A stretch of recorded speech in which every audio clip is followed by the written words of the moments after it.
ലോക്സഭാ തെരഞ്ഞെടുപ്പിനുള്ള ആം ആദ്മി പാർട്ടിയുടെ പ്രചരണത്തിന് സഞ്ജയ് സിംഗ് തുടക്കം കുറിച്ചു. എന്ന് പറഞ്ഞാൽ ജയിലിനുള്ള മറുപടി വോട്ടിലൂടെ എന്നൊരു മുദ്രാവാക്യം പോലും അവർ ഈ പ്രത്യേക സാഹചര്യത്തിൽ തൊടുത്തുവിടുകയാണ്.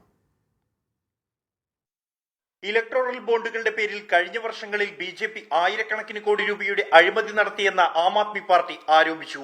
ബി.ജെ.പിക്ക് കോടികൾ സംഭാവന നൽകിയ കമ്പനികളുടെ പേരുകൾ നിരത്തിയ സഞ്ജയ് സിംഗ് ഒരു രൂപ പോലും ലാഭമുണ്ടാക്കാത്ത, നികുതി അടയ്ക്കാത്ത കമ്പനികൾ ബി.ജെ.പിക്ക് കോടികൾ എങ്ങനെ നൽകിയെന്ന് ചോദിച്ചു.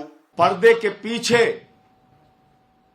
देश की जनता से छिपाकर हजारों लाखों करोड़ का भ्रष्टाचार देश की मोदी सरकार ने किया है, भारतीय जनता पार्टी की सरकार ने किया है. इसका खुलासा आपके सामने करना चाहता हूं. ബി.ജെ.പി അഴിമതിയെക്കുറിച്ച് പറയുന്നത് ഒസാമ ബിൻ ലാദൻ അഹിംസയെക്കുറിച്ച് പറയുന്നത് പോലെയെന്ന് സഞ്ജയ് സിംഗ് പരിഹസിച്ചു.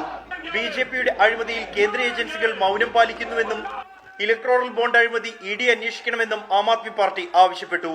ഇലക്ട്രോറൽ ബോണ്ടുകളിൽ അന്വേഷണം ആവശ്യപ്പെട്ട പ്രതിഷേധങ്ങൾ സംഘടിപ്പിക്കാനാണ് ആം ആദ്മി പാർട്ടിയുടെ തീരുമാനം. സഞ്ജയ് സിംഗിന്റെ നേതൃത്വത്തിൽ കെജ്രിവാൾ അടക്കമുള്ള നേതാക്കളുടെ അറസ്റ്റ് മുഖ്യ വിഷയമാക്കി ലോക്സഭാ തിരഞ്ഞെടുപ്പ് പ്രചരണം നടത്താനാണ് ആം ആദ്മി പാർട്ടിയുടെ നീക്കം. 24 ഡൽഹി.